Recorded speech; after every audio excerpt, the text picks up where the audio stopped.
Shalom, selamat pagi Bapak Ibu yang dikasihi Tuhan. Mari kita mulai pada hari ini dengan pembacaan firman Tuhan yang terambil dari 2 Tawarik pasal 9. Kunjungan Ratu Negeri Sheba. Ketika Ratu Negeri Sheba mendengar kabar tentang Salomo, maka dengan pasukan pengiring yang sangat besar dan dengan unta-unta yang membawa rempah-rempah, banyak emas dan batu perak yang mahal-mahal, datanglah ia ke Yerusalem hendak menguji Salomo dengan teka-teki. Setelah ia sampai kepada Salomo, dipercakapkannyalah segala hal yang ada dalam hatinya dengan dia. Dan Salomo menjawab segala pertanyaan ratu itu. Bagi Salomo tidak ada yang tersembunyi yang tidak dapat dijawabnya untuk ratu itu.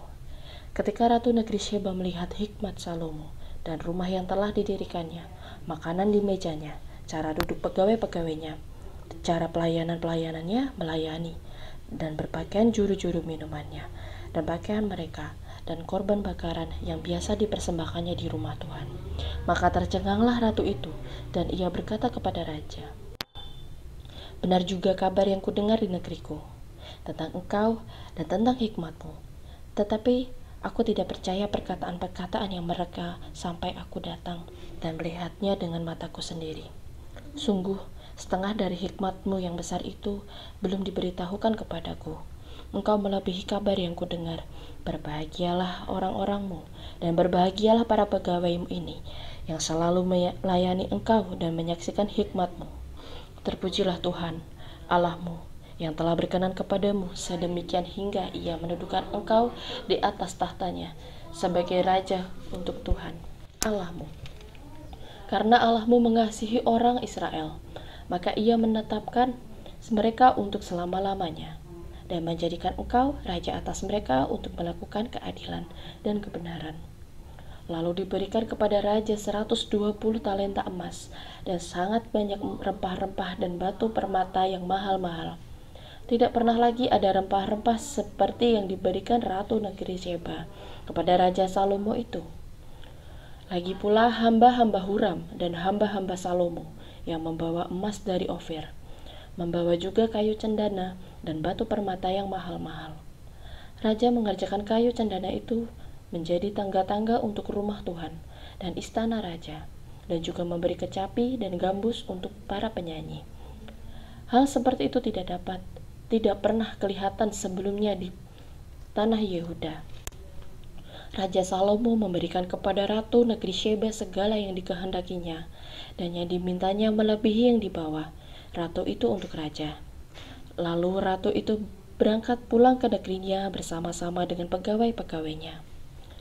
Adapun berat emas yang dibawa kepada Salomo, dalam 1 tahun ia seberat 666 talenta.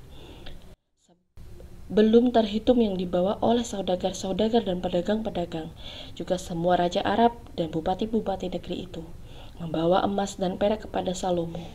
Raja Salomo membuat 200 perisai besar dari emas tempaan.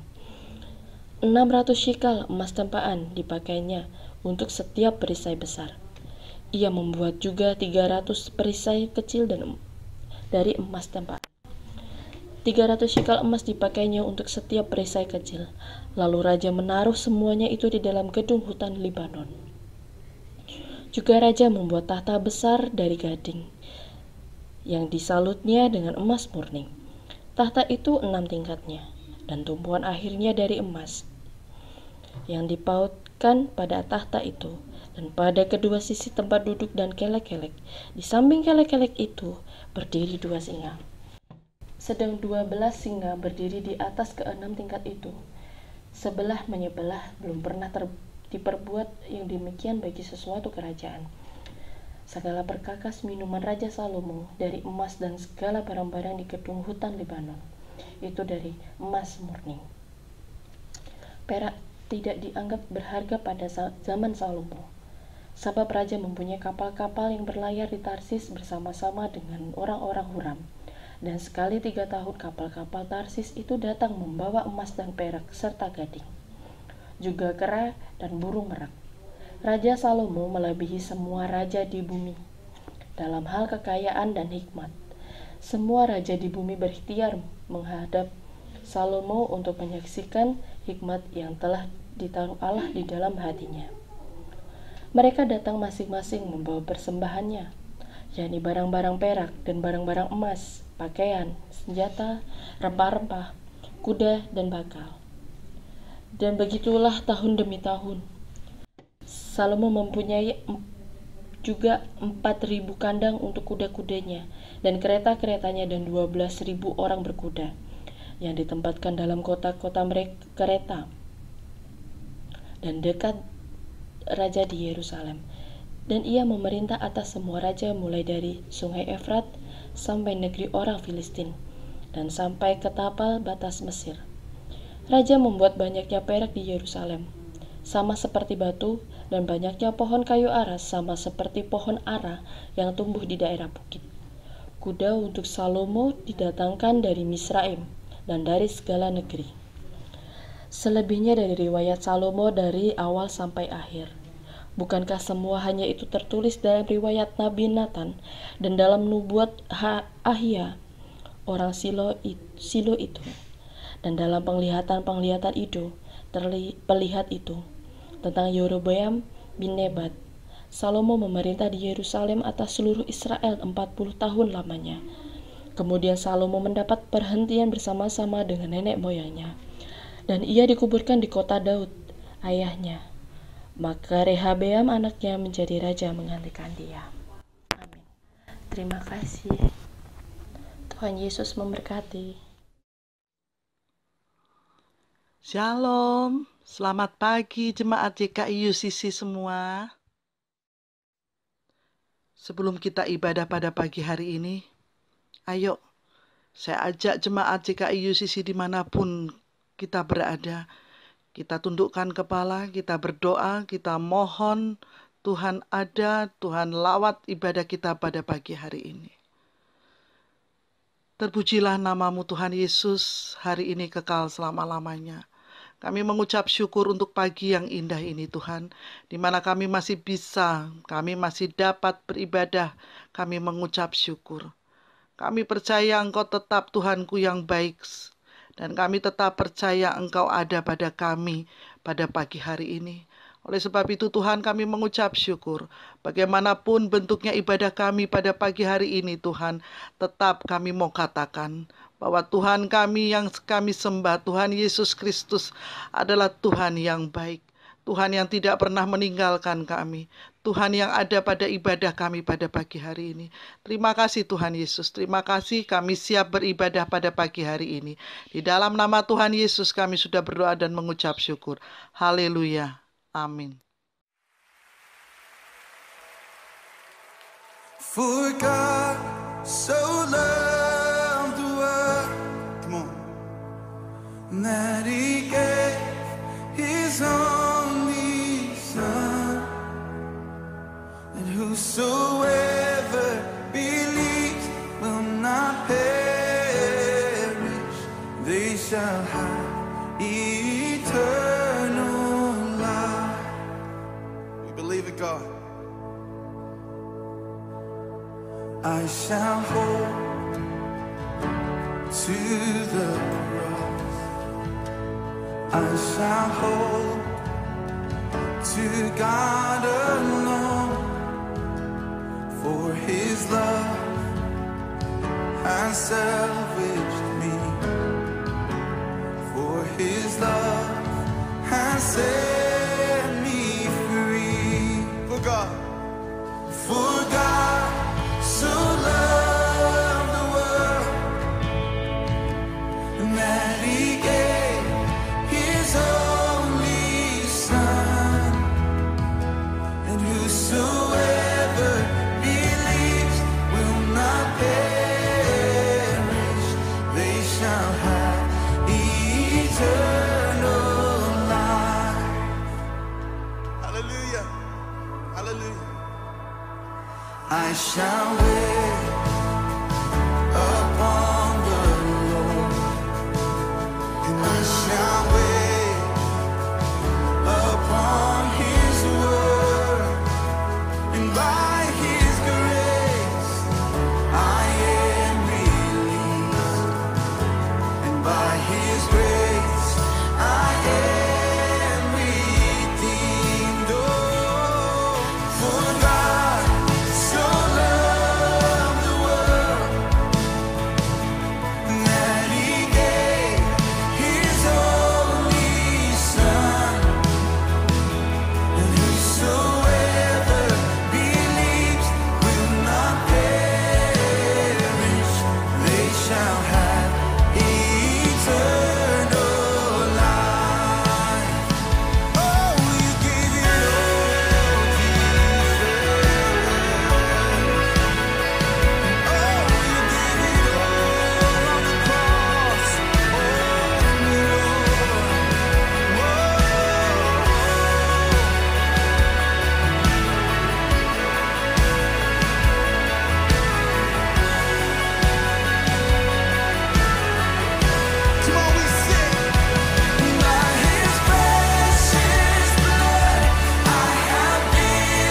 Whosoever believes will not perish, they shall have eternal life.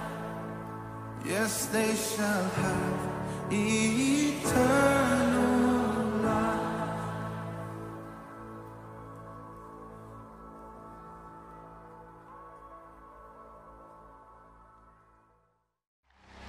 Siap memuji Tuhan lebih dahsyat?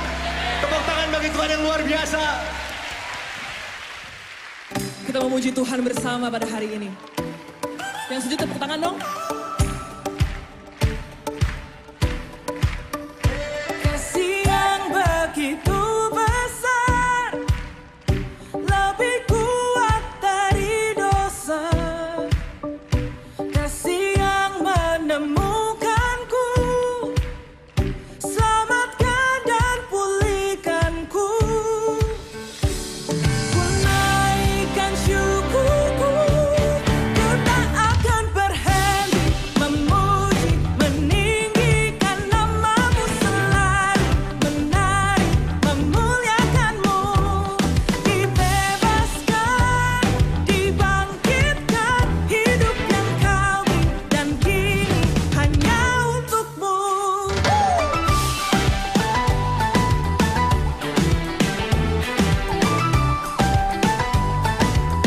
Sama-sama naikkan. Kasih yang begitu besar, lebih kuat dari dosa. Kasih yang menemukanku, selamatkan dan pulihkanku. Ku naikkan syukurku, ku tak akan berhenti memuji, meninggikan namamu selalu, menari, memuliakanmu. Dibebaskan, dibangkitkan, hidup yang kau beri dan kini hanya untukmu.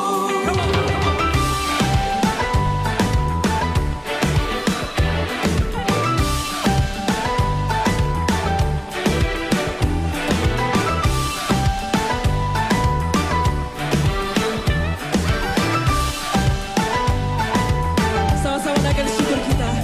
Ku naikkan syukurku, ku naikkan syukurku.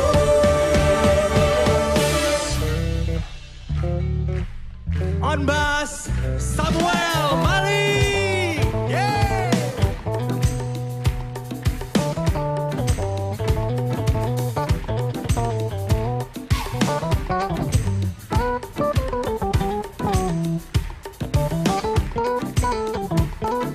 Here we go.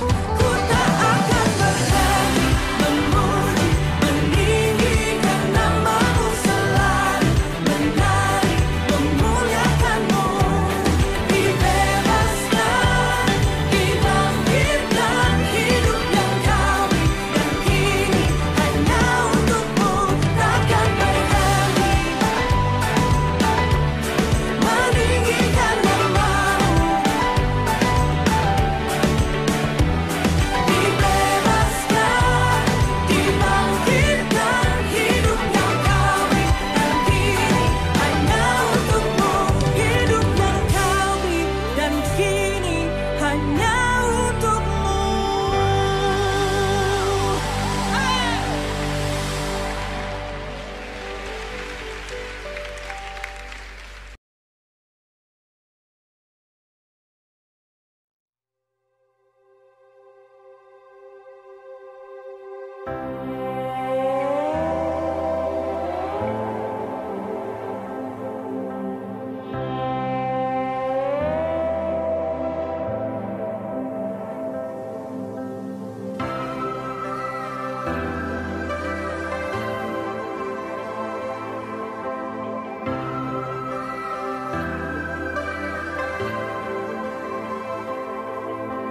Di tengah luasnya samudra, di dalam badai bergelora, Engkaulah jangkar hidupku, sekalipun ku goyah. Firman-Mu terangi langkahku, sumber damai dalam hidupku, dan ku aman di dalam-Mu. Penyertaan-Mu sempurna, sepasti mentari bersinar, begitu pun janji-Mu. Dalam segala perkara Engkau turut bekerja.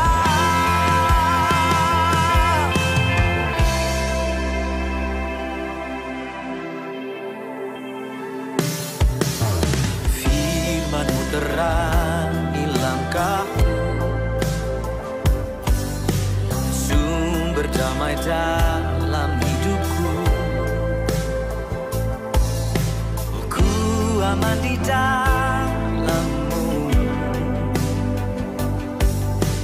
Penyertaan-Mu sempurna,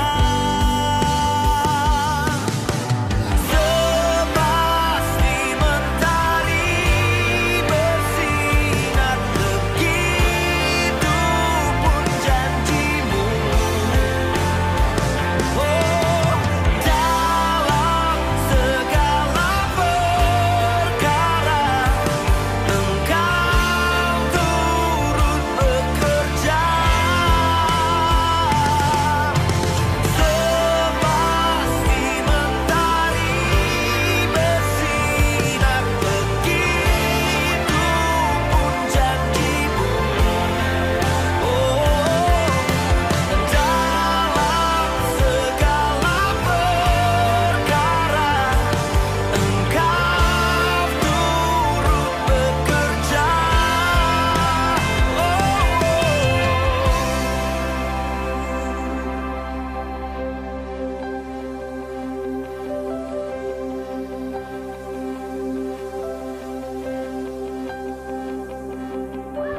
Perisai pelindungku, batukan yang teguh, benteng pengharapanku, Kaulah Tuhan, Kaulah Raja. Perisai pelindungku, batukan yang teguh, benteng pengharapanku, Kaulah Tuhan, Kaulah Raja. Perisai pelindungku, batukan yang teguh, benteng pengharapanku, Kaulah Tuhan, Kaulah Raja. Sepasti mentari bersinar, begitu pun janji-Mu. Oh, dalam segala perkara Engkau turut bekerja. Sepasti mentari bersinar, begitu pun janji-Mu. Dalam segala perkara Engkau turut bekerja.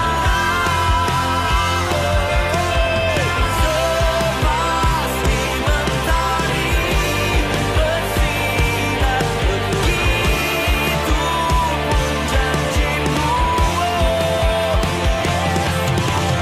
Dalam segala perkara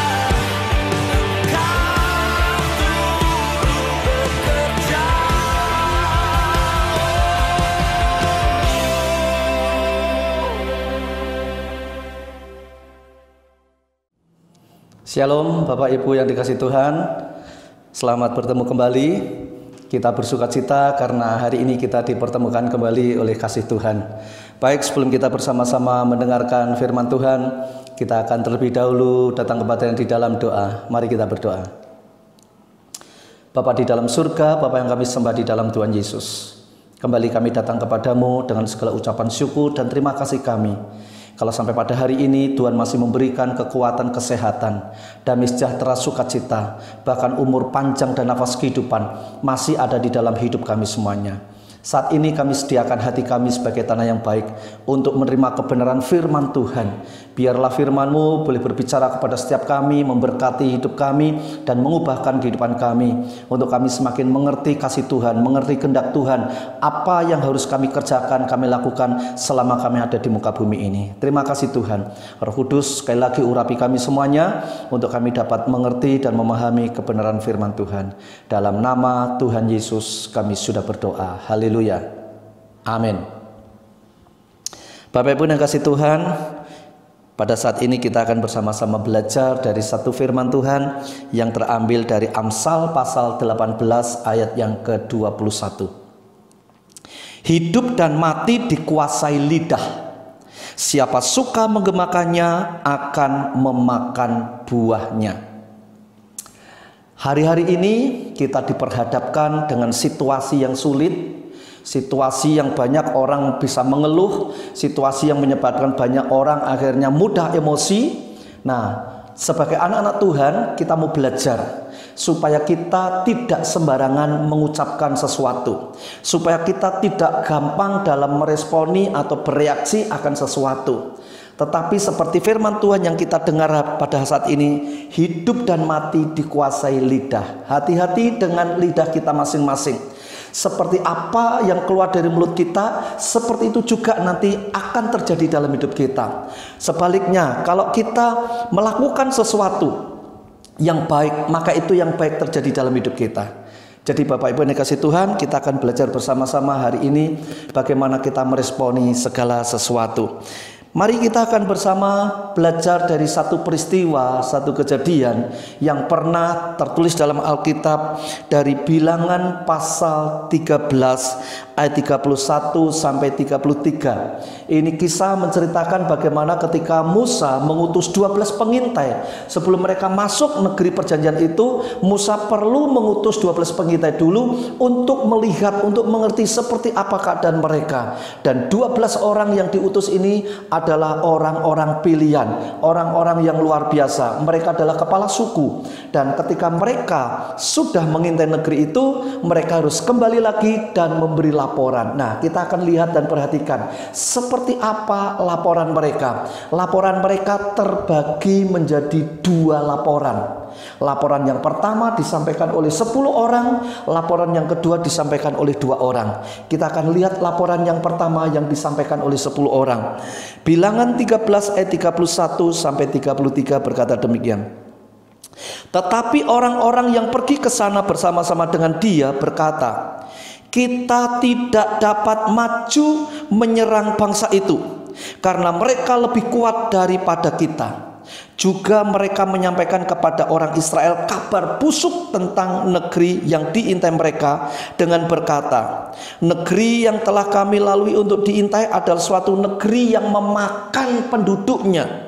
Dan semua orang yang kami lihat di sana adalah orang-orang yang tinggi-tinggi perawakannya. Juga kami lihat di sana orang-orang raksasa, orang enak yang berasal dari orang-orang raksasa. Dan kami lihat diri kami seperti belalang, dan demikian juga mereka terhadap kami. Lihat dan perhatikan apa yang disampaikan oleh 10 orang ini. Mereka menyampaikan kabar yang sangat-sangat mengerikan. Yang pertama, mereka berkata apa? Mereka lebih kuat daripada kita. Jadi kita tidak bisa menyerang negeri itu. Kita tidak mungkin mengalahkan mereka. Belum berperang, belum melakukan sesuatu, baru mengintai. Mereka sudah berkata mereka lebih kuat dan kita tidak mungkin mengalahkan mereka. Bukan hanya itu saja, mereka juga menyampaikan kabar busuk. Apa itu kabar busuk? Kalau sekarang kabar hoax atau kabar hoax. Apa yang mereka sampaikan? Mereka berkata bahwa negeri di sana mereka memakan penduduknya. Dengan kata lain, mereka adalah orang-orang kanibal, memakan orang lain. Lalu mereka juga berkata bahwa orang-orang di sana itu raksasa, kita seperti belalang. Wow. Kalau orang-orangnya lebih tinggi, lebih besar seperti Goliat waktu dikalahkan oleh Daud, itu betul. Tapi kalau perbandingannya raksasa dan belalang, ini terlalu mengada-ada. Oke, itu laporan dari 10 orang. Dan saudara tahu apa reaksi orang-orang Israel ketika mendengar laporan yang disampaikan oleh 10 orang itu? Di dalam Bilangan 14 ayat 1 di sana dikatakan, lalu segenap umat itu mengeluarkan suara nyaring dan bangsa itu menangis pada malam itu. Gara-gara 10 orang yang menyampaikan kabar yang negatif, bahkan kabar hoak yang mereka sampaikan, mengakibatkan orang-orang Israel menangis. Mengapa mereka menangis? Rasa takut dan rasa sedih yang begitu amat dalam menyebabkan mereka menangis. Bapak Ibu Saudara dikasih Tuhan, berapa banyak kita menangis karena ada kabar yang kita dengar. Berapa banyak kita sedih, kita susah karena kita mendengar kabar yang menurut hati kita itu kabar itu menyedihkan. Tapi kita bersyukur masih ada laporan yang lain. Dari yang laporan pertama yang disampaikan oleh 10 orang tadi, sekarang kita akan lihat laporan yang kedua yang disampaikan oleh 2 orang, yaitu Yosua dan Kaleb. Mari kita lihat, kita dengarkan apa laporan mereka. Bilangan pasal yang ke-6 berkata seperti ini. Tetapi Yosua bin Nun dan Kaleb bin Yefone yang termasuk orang-orang yang telah mengintai negeri itu mengoyakkan pakaiannya. Tanda mereka tidak setuju, tanda mereka berkabung karena apa yang disampaikan oleh 10 orang itu. Ya, dalam situasi seperti ini dibutuhkan orang-orang yang seperti Yosua dan Kaleb. Lalu ayat yang ke-9, perhatikan baik-baik apa yang disampaikan oleh 2 orang ini. Hanya janganlah memberontak kepada Tuhan dan janganlah takut kepada bangsa negeri itu, sebab mereka akan kita telan habis. Yang melindungi mereka sudah meninggalkan mereka, sedang Tuhan menyertai kita. Janganlah takut kepada mereka. Haleluya. Selalu dan selalu ada orang-orang yang dipakai Tuhan pada saat situasi kritis, pada saat situasi orang yang sungguh-sungguh menegangkan karena ketakutan dan kesedihannya. Muncul 2 orang, Yosua dan Kaleb, dan mereka berkata, yang pertama, jangan memberontak kepada Tuhan. Kalau Tuhan sudah utus mereka, kalau Tuhan sudah tuntun mereka dan harus memasuki negeri itu, walaupun ada tantangan di depan, yang perlu kita ingat, seperti yang disampaikan oleh Yosua dan Kaleb, jangan memberontak kepada Tuhan. Berarti ikuti saja jalan itu, ikuti saja skenarionya Tuhan seperti apa. Jangan memberontak kepada Tuhan, karena Tuhan sudah memimpin perjalanan yang begitu hebat dan luar biasa. Sekarang tinggal memasuki negeri itu, memang harus berperang. Dan kita lihat yang kedua, dia berkata, jangan takut kepada musuh. Memang musuh menakutkan, ya betul, karena orangnya lebih tinggi, lebih besar. Tapi Yosua, Kaleb menegaskan, jangan takut kepada musuh. Mengapa? Karena mereka punya keyakinan. Apa keyakinan mereka? Kita akan telan habis mereka. Ini sangat mengagumkan. Sementara yang 10 orang mereka ketakutan dan berkata kita tidak mungkin menyerang negeri itu. Tetapi orang ini, 2 orang ini bisa berkata kita akan telan habis. Sungguh luar biasa.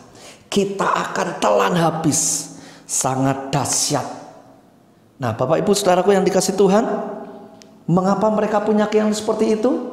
Masih ada keyakinan yang terakhir. Mereka berkata, sebab Tuhan menyertai kita. Tuhan menyertai kita. Itulah Allah Immanuel, Allah beserta kita. Saudara dikasih Tuhan, ini gambaran bagaimana keadaan orang ketika menghadapi situasi yang sangat-sangat tidak enak, menghadapi situasi kritis. Selalu ada kontra, ya, baik yang kontra maupun yang tidak kontra. Kita lihat tadi ada 2 laporan dari 12 pengintai. Harusnya mereka pulang laporannya sama, tapi ternyata itulah sebenarnya yang disebut reaksi dan respon. Yang 10 orang bereaksi ketakutan, tapi yang 2 orang punya respon yang sangat positif dan luar biasa. Nah, dari 2 kelompok golongan, yang satu 10 orang, yang satu 2 orang, maka kita akan lihat apa yang difirmankan Tuhan kepada Musa sehubungan dengan laporan mereka. Bilangan pasal 14 ayat yang ke-28 berkata demikian. Katakanlah kepada mereka, demi aku yang hidup, demikianlah firman Tuhan, bahwasanya seperti yang kamu katakan di hadapanku, demikianlah akan kulakukan kepadamu. Bapak Ibu yang dikasih Tuhan, ternyata perkataan kita itu menentukan apa yang akan terjadi di belakang kita nanti, apa yang akan terjadi di kemudian hari nanti. Dari 2 laporan 10 orang dan 2 orang tadi, maka Tuhan berfirman kepada Musa, katakan kepada umatku Israel bahwasanya seperti yang mereka katakan di hadapanku, seperti itu juga yang akan aku lakukan kepada mereka. Apa yang terjadi? Saudara dikasih Tuhan, yang terjadi adalah yang 10 orang yang berkata kita tidak mungkin menyerang negeri itu, musuh lebih besar, kita tidak bisa mengalahkan mereka. Ya, betul, mereka akhirnya mati. Dan 2 orang yang berkata kita akan maju, kita akan serang dan kita akan telan habis mereka, betul, mereka menang. Itu tertulis dan tercatat di dalam Bilangan 14 ayat 36 sampai 38 mencatat demikian. Adapun orang-orang yang telah disuruh Musa untuk mengintai negeri itu, yang sudah pulang dan menyebabkan segenap umat itu bersungut-sungut kepada Musa dengan menyampaikan kabar busuk tentang negeri itu, orang-orang itu mati kena tulah di hadapan Tuhan. Lihat, 10 orang yang berkata kita tidak mungkin masuk negeri itu, kita tidak bisa menyerang mereka karena mereka lebih kuat daripada kita. Akhirnya betul terjadi persis seperti apa yang mereka ucapkan. Mereka mati kena tulah, tidak bisa masuk negeri itu. Tetapi ayat 38 berkata, tetapi yang tinggal hidup dari orang-orang yang telah pergi mengintai negeri itu hanyalah Yosua bin Nun dan Kaleb bin Yefune. 2 orang yang punya keyakinan, 2 orang yang punya iman bahwa mereka akan memasuki negeri itu karena mereka percaya Tuhan menyertai mereka. Mereka berkata kita akan serang negeri itu, kita akan telan habis mereka, dan betul itu terjadi. Bapak Ibu saudara dikasih Tuhan, sekarang bagaimana dengan keadaan yang sedang kau hadapi? Seringkali kita berbicara sesuai dengan fakta memang. Sebenarnya orang-orang Israel yang 10 orang pengintai tadi itu berbicara sesuai fakta. Artinya fakta yang pertama, orangnya lebih kuat, betul. Negeri itu dikelilingi tembok berkubu, betul. Mereka adalah orang yang lebih besar daripada mereka, betul. Tapi mereka langsung ngambil kesimpulan, kita tidak bisa nyerang mereka, kita tidak bisa mengalahkan mereka. Itu kesimpulan yang salah. Mengapa? Karena mereka belum menyerang, mereka belum berperang, tapi sudah mengambil kesimpulan bahwa mereka tidak mungkin mengalahkan mereka. Maka terjadilah seperti itu. Nah, makanya sekarang apa yang terjadi dengan keadaan kita saat ini? Kita dirumahkan, pekerjaan tidak bisa lagi, terbatas. Bahkan bergereja pun kita saat ini juga dibatasi, bergereja di rumah. Dan masih banyak lagi orang-orang yang menjalankan bisnisnya, menjalankan usahanya, mulai merosot, mulai menurun penghasilannya, omsetnya. bahkan juga produksinya juga menurun dan banyak lagi orang mengeluh. Tapi mari kita belajar, jangan lagi mengeluh. Tetap ucapkan kata-kata positif. Tetap ucapkan kata-kata berkat. Tetap ucapkan kata-kata iman. Kita harus berani berkata bahwa aku diberkati. Aku sehat. Aku kuat. Aku tidak sakit. Katakan dengan imanmu. Katakan sesuai dengan pengharapanmu. Sama seperti orang-orang yang disembuhkan oleh Tuhan Yesus. Baik orang lumpuh, orang bisu, orang buta, dan masih banyak lagi. Selalu dan selalu Tuhan Yesus ketika menyembuhkan mereka, Tuhan berkata, imanmu yang menyembuhkan kamu, imanmu yang menolong engkau. Kapan iman orang itu diketahui oleh Tuhan Yesus? Iman mereka diketahui ketika mereka berbicara, ketika mereka berseru, ketika mereka memohon, ketika mereka meminta kepada Tuhan, dan mereka percaya bahwa Tuhan pasti menyembuhkan. Itu terpapar dari setiap ucapan mereka, dan Tuhan berkata, imanmu yang menyembuhkan engkau. Bapak Ibu Saudara yang dikasih Tuhan, kalau kita perhatikan seperti ini, bahwa Tuhan itu memperhatikan kata-kata kita, Tuhan memperhatikan ucapan-ucapan kita. Sekarang mulai ubah perkataan. Yang biasa berkata negatif, stop. Jangan berkata negatif lagi. Yang berkata bersungut-sungut, orang Jepang bilang gersulo, jangan lagi bersungut-sungut. Jangan lagi gersulo. Ucapkan syukur kepada Tuhan apapun yang terjadi. Tuhan Yesus, terima kasih, Engkau baik. Jangan pernah bersungut-sungut. Jangan pernah berkata-kata yang mengucap Tuhan. Tapi belajarlah untuk menyikapi segala sesuatu dengan cara respon yang baik, respon yang benar. Bapak Ibu Saudara yang dikasih Tuhan, ingat baik-baik ketika Tuhan berfirman kepada Musa, seperti apa yang kamu katakan di hadapanku, seperti itu juga yang akan aku lakukan kepadamu. Jadi ingat baik-baik di sini. Jangan lagi berkata, aduh mati aku, engkau akan mati. Aduh kalau caranya seperti ini hancur usahaku. Betul, usahamu akan hancur. Aduh kalau caranya seperti ini pelayananku rusak semuanya. Betul, pelayananmu akan rusak semuanya. Tapi mulai hari ini, apapun yang terjadi, tetap katakan, aku diberkati. Aku bisa melewati semuanya ini. Aku sehat, aku sembuh, aku tidak sakit. Itu sebabnya kita masing-masing harus berani berkata seperti seorang hamba Tuhan yang berkata melalui ciptaan lagunya.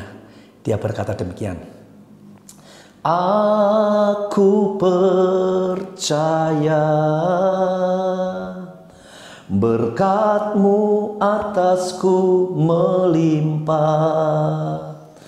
Kebajikan, kemurahan selalu mengikutiku. Ku puji, ku sembah Kau Tuhan. Pujian itu mengajarkan kepada kita bagaimana kita tetap percaya bahwa sekalipun melewati masalah, persoalan, kesulitan apapun, tetap berkat Allah melimpah atas hidup kita semuanya. Tuhan Yesus memberkati. Amin. Mari kita berdoa. Bapa di dalam surga, terima kasih untuk firman-Mu yang boleh kami dengarkan pada saat ini. Ajari kami Tuhan untuk kami dapat berkata-kata yang positif, bukan berkata-kata yang negatif. Ampuni kami kalau selama ini seringkali yang terucap dari mulut kami adalah kata-kata negatif dan menunjukkan bahwa kami tidak percaya, menunjukkan kami tidak beriman. Sama seperti 10 pengintai yang telah mengucapkan kata-kata negatif dan menyebabkan orang Israel mengalami ketakutan dan mereka menangis. Mulai hari ini ajari kami ya Tuhan, untuk kami dapat berkata-kata yang positif, untuk kami dapat berkata-kata yang sesuai dengan iman, supaya apa yang kami ucapkan itulah yang terjadi dalam hidup kami, sesuai dengan janji firman Tuhan. Apa yang kamu katakan di hadapanku, seperti itu juga yang akan aku lakukan kepadamu. Terima kasih Bapa, berkat-Mu atas setiap umat-Mu, supaya mereka menjaga perkataannya, sebab hidup dan mati dikuasai lidah. Siapa suka menggemakannya, mereka akan memakan buahnya. Terima kasih Bapa, di masa sulit ini biarlah kami tetap dapat bersyukur dan tetap berkata-kata baik, berkata-kata benar, berkata-kata positif, berkata-kata sesuai dengan iman. Terima kasih Bapa dalam surga, di dalam nama Tuhan Yesus Kristus kami sudah berdoa, kami mengucap syukur. Haleluya. Amin. Tuhan Yesus memberkati. Shalom.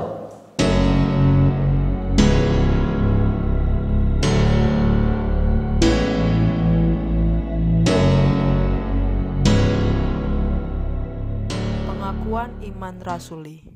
Aku percaya kepada Allah, Bapa yang Maha Kuasa, Khalik langit dan bumi, dan kepada Yesus Kristus anaknya yang tunggal Tuhan kita, yang dikandung daripada Roh Kudus, lahir dari anak darah Maria, yang menderita sengsara di bawah pemerintahan Pontius Pilatus, disalibkan, mati dan dikuburkan, turun ke dalam kerajaan maut. Pada hari yang ketiga bangkit pula dari antara orang mati, naik ke surga, duduk di sebelah kanan Allah Bapa yang Maha Kuasa, dan dari sana ia akan datang untuk menghakimi orang hidup dan yang mati. Aku percaya kepada Roh Kudus, gereja yang kudus dan am, persekutuan orang kudus, pengampunan dosa, kebangkitan orang mati, dan hidup yang kekal. Saudara-saudara yang terkasih di dalam Tuhan, sekarang sudah waktunya kita menutup ibadah ini, dan terimalah berkat Tuhan.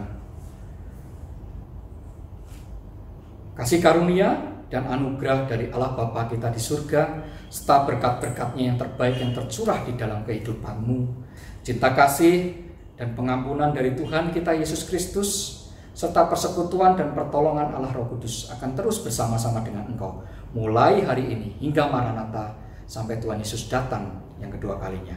Hanya di dalam dan demi nama Tuhan Yesus Kristus, semua kita yang percaya, mari kita katakan, amin.